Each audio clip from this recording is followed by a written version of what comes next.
Na madrugada enevoada da cidade de Serra do Tijuco, em 1880, um estranho bate à porta do Padre Antônio com um pedido urgente: salvar uma alma perdida.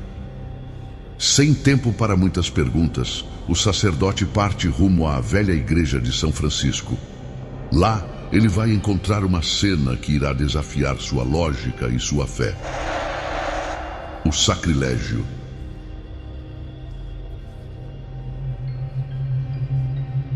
Dizem os antigos da cidade, e eles juram de pé juntos, como se estivessem diante do Santíssimo, que naquela noite de 14 de julho de 1880, o tempo parou por um instante nas Bandas Esquecidas, na cidade Serra do Tijuco, em Minas Gerais.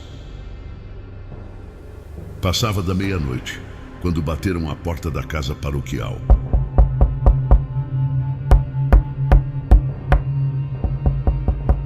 As batidas não eram comuns. Era o toque de quem tem pressa e, possivelmente, de quem implorava por socorro.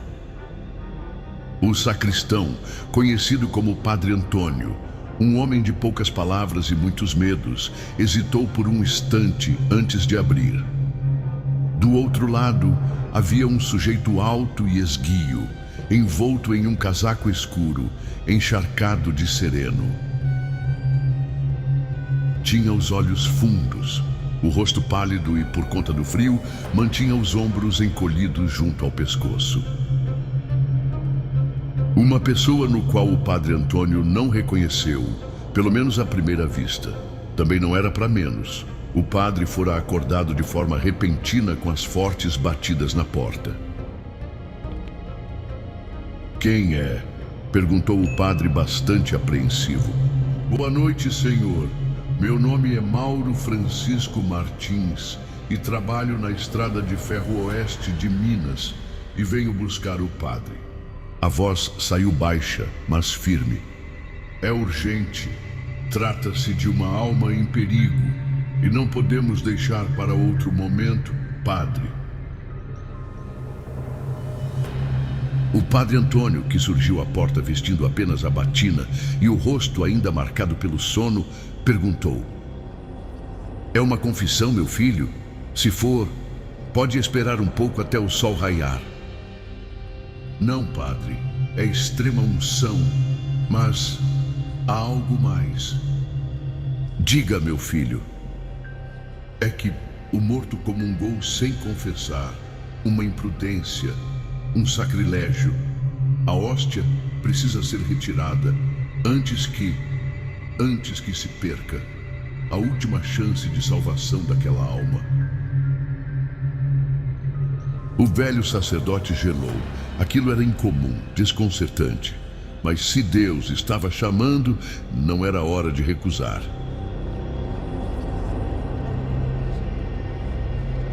"Por favor, meu filho, aguarde um instante."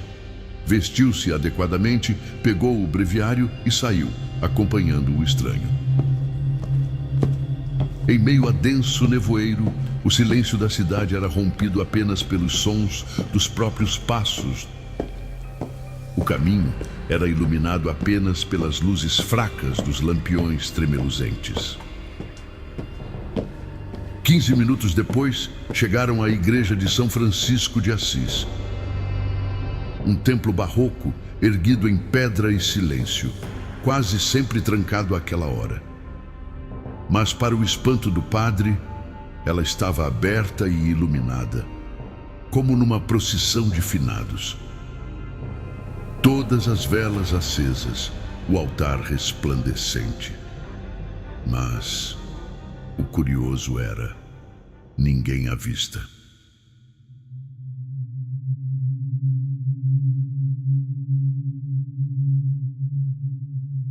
"O senhor não vai entrar comigo?" perguntou o padre confuso ao perceber que o homem parou na entrada da igreja. "Daqui a pouco eu entro. Preciso esperar um pouco. Por favor, padre, continue. O tempo é precioso, pois já vai amanhecer." Padre Antônio não quis questionar mais. Ao entrar, avistou um caixão.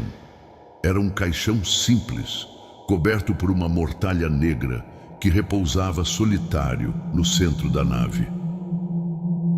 O cheiro de vela queimada misturava-se a algo mais forte.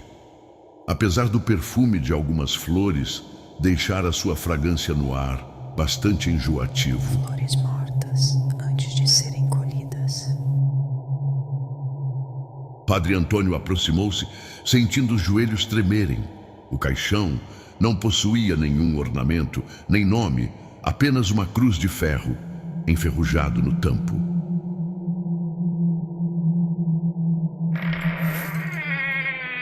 Levantou a tampa e viu o rosto pálido e imóvel do defunto. Olhos fechados e a boca semicerrada. Com esforço, enfiou os dedos entre os dentes, duros e como pedra. Abriu-lhe a boca e lá estava, a hóstia, branca, intacta, como se fosse recém-colocada. Padre Antônio fez uma breve reverência, mas com um certo temor. Retirou-a da boca do defunto. Fez o sinal da cruz sobre o corpo e foi até o altar-mor. Curvou-se, ajoelhou-se e começou a rezar pelos mortos e pelos vivos, pelo desconhecido e por si mesmo. Alguns minutos depois, o padre Antônio deixou o templo e já do lado de fora percebeu que algo não fazia sentido. O sacristão, sempre presente em qualquer vigília, não estava em lugar algum da igreja. Nenhum sino tocara, nenhuma alma viva para acompanhar o velório. Somente ele e o estranho, e que naquele momento nem ali pisou.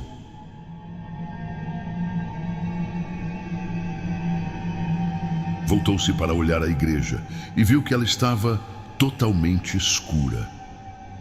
As portas fechadas. Sentiu o sangue gelar, um calafrio percorreu-lhe a espinha e nesse instante ouviu passos atrás de si.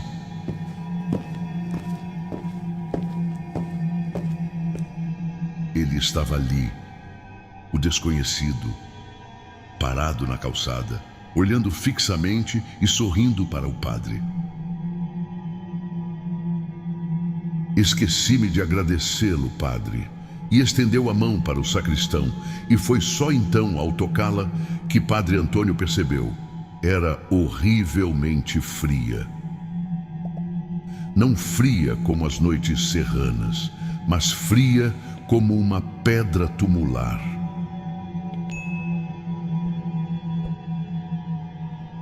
Seu olhar correu o rosto do homem. Agora, sob as luzes bruxuleantes do luar, reconheceu os traços, os cabelos empastados, os olhos opacos, os lábios repuxados, a expressão de quem já se fora. Era ele o pobre homem que jazia naquele caixão. Padre Antônio quase perdeu os sentidos. Deu um passo atrás. O breviário caiu de suas mãos. Os sinos começaram a tocar. Antes que pudesse reagir, o estranho começou a empalidecer ainda mais. Seu corpo dissolvia-se em partículas junto ao nevoeiro e, como num sussurro indecifrável, desfez-se completamente. Restou apenas o cheiro de cera queimada e uma quietude perturbadora. Padre Antônio, dias depois, abandonou o ministério de Deus. Nunca mais celebrou uma missa sequer, nem subiu ao púlpito. Mudou-se da Serra do Tijuco sem despedidas e morreu 7 anos depois num asilo. Mas o povo conta e jura que em 14 de julho, sempre à meia-noite, uma luz se acende sozinha na velha igreja de São Francisco de Assis, e que um homem de casaco escuro pode ser visto batendo a porta da sacristia. Dizem que ele sempre procura por um padre, ou talvez outra alma viva, disposta a tirar a hóstia da boca de um defunto.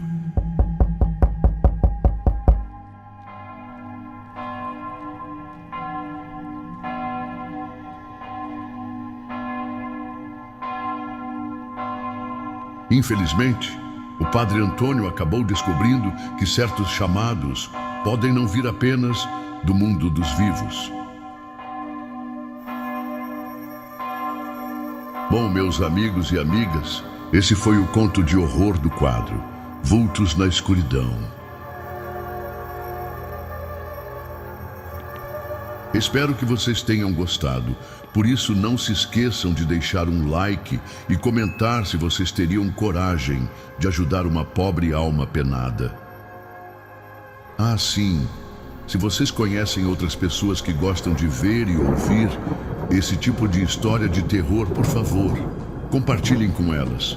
Isso vai ajudar bastante o nosso canal. Então, um grande abraço a todos. E até o próximo conto do canal, Relatos de Horror e Outros Contos Macabros.